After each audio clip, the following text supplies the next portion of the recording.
Okay, it's finally time to hook up the actual batteries to the charge controller and to the solar panels. As you can see, I got my charge controller mounted. I was originally going to mount it on this door right here, but for ease of install, I have decided to mount a board to the wall, and these two wires drilled through are coming from the panels. These two wires here are actually repurposed jumper pack.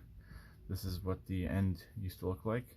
It was a Motomaster jumper pack. The pack has been junked quite some time ago. I still had those kicking around, so I figured might as well repurpose the wires. The wires were still good, the ends were still good, into new cables for the actual from the charge controller to the batteries. So I got the one battery connected. As you can see, we've got some information up on here. 99% charge. I imagine that's what that means. So in here is going to be, or is the battery bank. As you can see, I only have the one battery connected at the moment. I'm just in the process of connecting up the other three. All the batteries are in different states of discharge. The one that's currently connected is probably the better of them all. Then those two in the middle are probably the weakest of them all. Like for charge, for capacity, they shouldn't be too bad. They're old wheelchair batteries. So I'm going to get the rest of these connected up, and I'm going to cut the red wire, or disconnect and cut the red wire, put the fuse in there as well, or the breaker in there as well.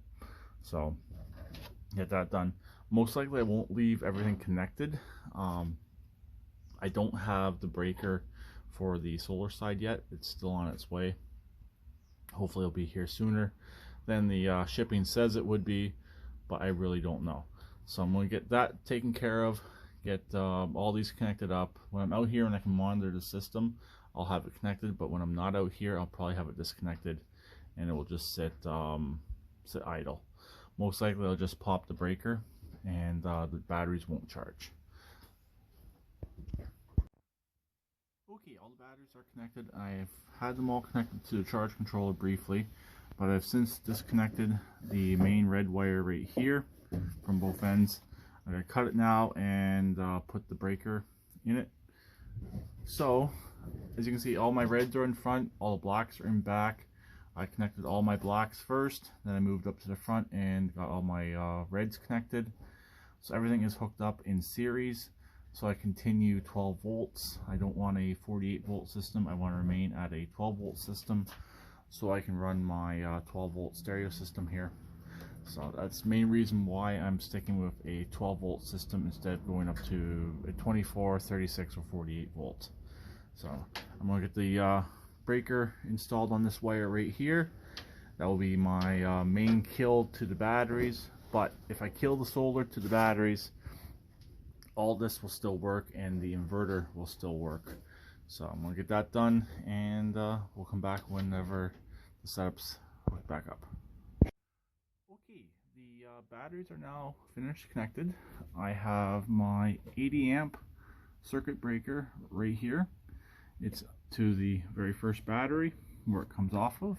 I guess you could probably connect in right here, like connect these two batteries together and then have the main hookup right here, but have it on the end, easier, keep the lines a little bit shorter. I'm setting that right around 13.1, between 13.1 and 13.2 volts. That's testing with the multimeter. The charge controller is telling us, I'm going to read through the phone, 13.7, I think that means right there. So yeah, I still got to figure out a little bit more of what everything means on the actual charge controller, but we are charging. I know when the battery's kind of flashing here, it is charging, but we are almost at capacity. So I'm going to figure out a load in a couple minutes, and we will go from there, see what happens.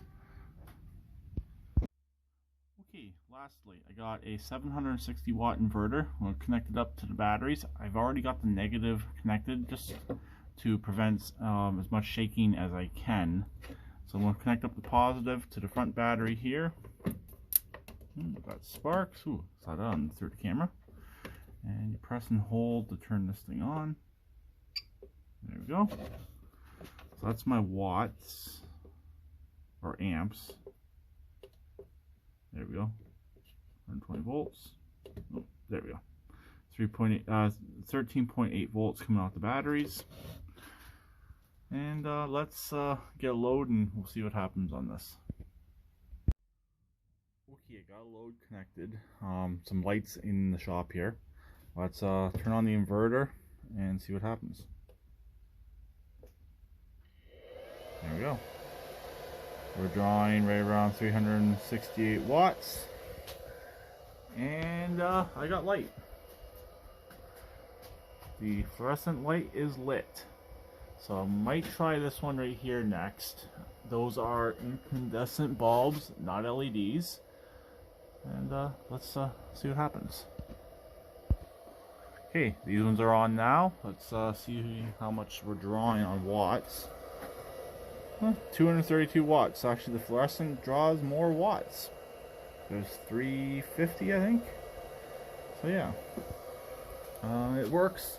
That's primarily what I wanted it for, is the lights in here, so I don't have to run extension cords. And the battery bank will run my stereo system. So it's gonna work. The inverter is definitely loud. I do got a few other ones, but I might just end up using this one. This one works pretty good. So I think I got a few larger ones as well. But we'll go from there when the time comes. I probably will connect this up a little bit better than just the alligator clips, but we'll see. And everything will be stored up in here. So the fan's running good on this, and we should be good. So talk to you later. Please keep it redneck like always, and please try and comment.